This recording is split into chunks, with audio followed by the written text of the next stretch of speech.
Good morning, everyone, and thank you very much for joining me. This is the morning market review. My name is Russell Shum, Senior Market Specialist at FXCM, and my email address r@fxcm.com. Today is Wednesday, it's the 22nd of June, 2022. I'm just going to bring up our high risk investment warning, and and then I'll bring up the commentaries disclaimer. I'll just keep this on screen for a few moments. Good morning, Zanetta. Nice to have you on the webinar. Thank you, everyone, for joining this morning. It's highly appreciated. It's Wednesday, so we'll just go for about 15 minutes, and then we're going to jump onto the crypto minute. So just that's the agenda. Here's our market commentaries disclaimer.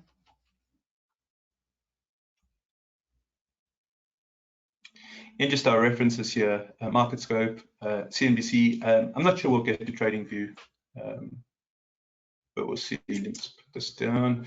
All right, I'm going to get into the CNBC note, but first, I just wanted to let you guys know I am short Euro US dollar.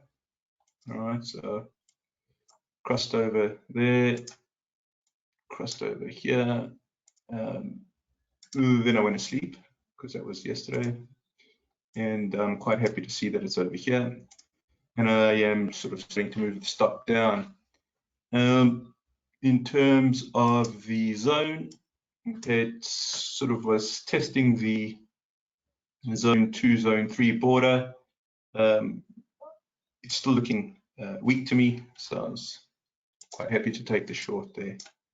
All right, so that's just sort of for, it's not advice, by the way. It's just I wanted to be transparent, and it can't be advice because it's the signals done, right? So it's just take it as education, please. All right, let's just go through the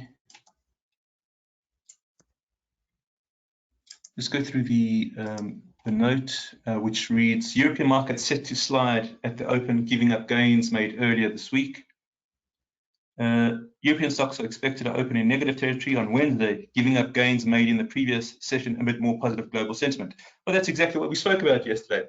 And I asked that exact question. I mean, what is this positive sentiment when we've got huge recessionary risks? That was the right question to ask.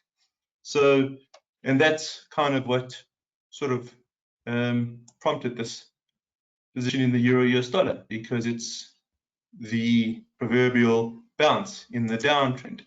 Will it pay off? But no, we've got the stop loss in. All right, the lower open in Europe comes as global market sentiment shifts to a more negative setting. Overnight, shares in the Asia Pacific region mostly traded lower as economic fears continue to weigh on the market. Oil futures declined more than 3% in Asia trade, with international benchmark Brent crude futures slipping 3.27% to $110 spot 90 per barrel. That's huge. That's got me by surprise, by the way.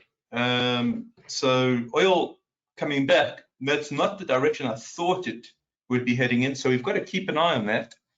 US crude futures also dropped by 3.57% to $105.61 per barrel. Reuters reported that US President Joe Biden plans to call for a suspension of the 18.4 cents a gallon federal tax on gasoline in a bid to bring down soaring energy costs. I'm just wondering perhaps if that is the catalyst.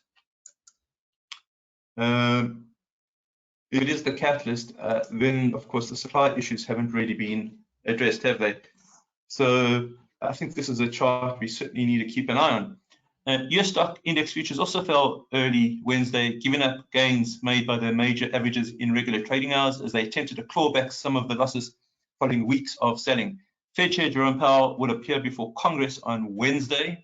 Okay, so this is going to be a volatility catalyst. And he's going to kick off 2 days of testimony. Investors will be listening for further clues on the trajectory of interest rate hikes after the central bank hiked rates by 0.75 of a percentage point last week, the Fed's largest rate increase since 1994. I don't see the slowdown just yet. In fact, going across the pond to the UK, we had inflation coming in over 9% on a headline basis. So, and again, I would suggest that's a global phenomenon. So we'll just keep an eye on that. Okay, on the data front in Europe, UK inflation rate. Okay, so we know that's out. All right. Good. All right.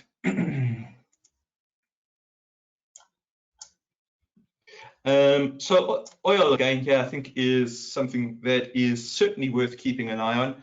I'm not certain if the uptrend, the primary trend, has changed. What I can see is that we have a correction in the uptrend. Okay, let's just put in our peaks and troughs. We're going to use this as the base trough, because there is a higher low to the left, higher low to the right. We'll use that as the peak. Here's the higher trough. Here's the higher peak. Okay, for this uptrend to end on a technical basis, it must drop below, what have we got here? Below 95, I reckon. So we're about eight bucks shy of breaking the uptrend. It might, again, we can see that the stochastic is rolling over, but we just want to keep an eye on this level here, see if it breaks to the downside. Let's just go through to DAX, because we spent a bit of time on that yesterday. And well, there's the lower peak, there's the lower trough, there's the rollover of the stochastic. That's what we saw yesterday. Go through to the daily. Well, we're still in zone 3. We drew these in yesterday, right? Okay, so is the impulse move down, the next impulse move down beginning? Take a look where stochastic is. It's in a very weak position. When I say weak, let me say it's actually in a very strong position for downwards momentum, right? So that's where it is. We go through to the hourly, okay, and here was the crossovers, okay.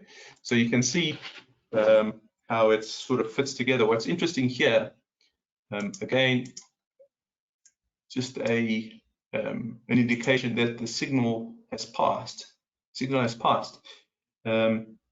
Because we were oversold. So some sort of rally, I think, is probably a requirement for a risk-adjusted entry. So here the choice is, if one decides to go short now, well, then you've got to hope that stochastic stays down in the 20, then it will pay off. But if it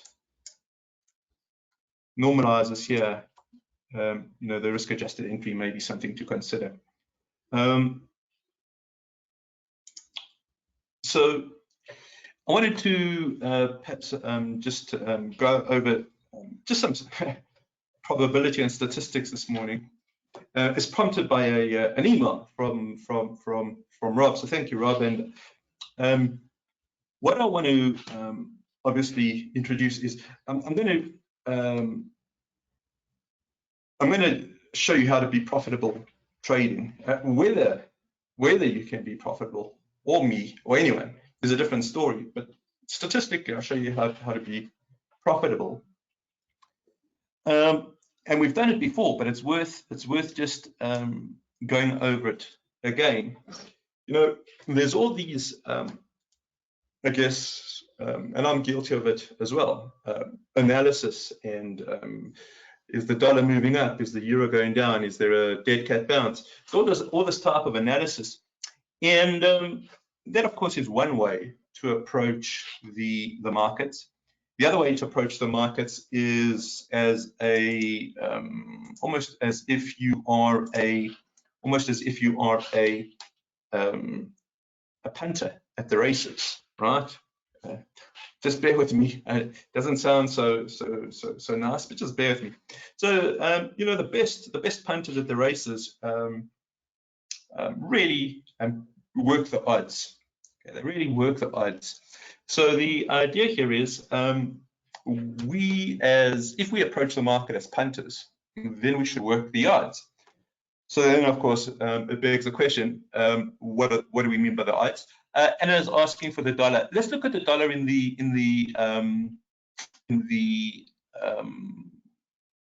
crypto minute, Anna, because I think it will tie in quite nicely with that. So the okay, cool. All right, so let's just bring up Microsoft Paint. Cognizant, we've got 6 minutes left here, and let's just talk about a coin toss. Okay, coin toss. Okay, coin toss. You've got a 50% chance of a head, and you've got a 50% chance of a tail, and that's all you've got. It's not, I mean, there's no other option here. This over here is called there's a statistical term for this. It's called a Bernoulli trial. Okay, this all sounds boring, but in terms of trading, it's probably the key. Oh, okay, it's called a Bernoulli trial. Okay, so if anybody wants to look at it's called a Bernoulli trial, and a Bernoulli trial is just basically two outcomes. There's either success or there's failure. It doesn't have to be 50-50. It could be 90-10. That's still a Bernoulli trial. 90% of success, 10% failure, or 10% success, 90% failure. There's only two outcomes, success or failure. That's a coin toss. That's a Bernoulli trial. It's also trading. Okay, it's also trading. Is your trade going to be? Is it going to be a win or a loss? You can make the argument. Well, what about a break even? But truly breaking even, coming out without any slippage, is remote. So we're going to say you're either going to make a win on a trade, or you're going to make a loss. You're going to make a profit, you're going to make a loss. In other words, trading is a Bernoulli trial. Okay, so trading is a Bernoulli trial. Okay, so now we can start making. If we accept that trading is a Bernoulli trial, now we can start playing around with numbers and seeing how to turn trading into effectively a cash machine if done with discipline, which is, of course, that's the big key, because discipline is hard to come by. So the idea here is, I come up to you guys. We've discussed this before. I say, let's flip a coin. Okay, flip a coin. Heads you win. Heads you win. Tails I win.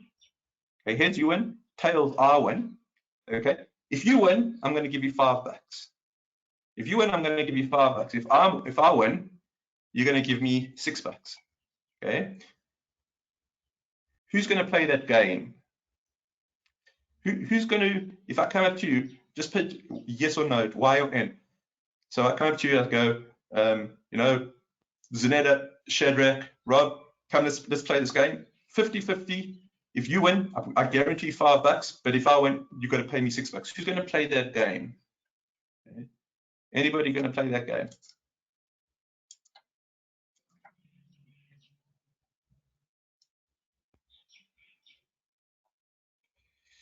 Yeah, nobody is. Yeah, no, you're not going to play that game because the odds are against you. You're not working the odds. Not working odds. Let's change it up slightly. Okay.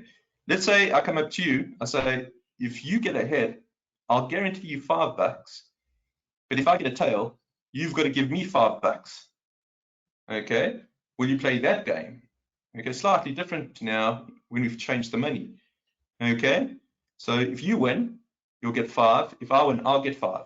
Will you play that? Will you play that game?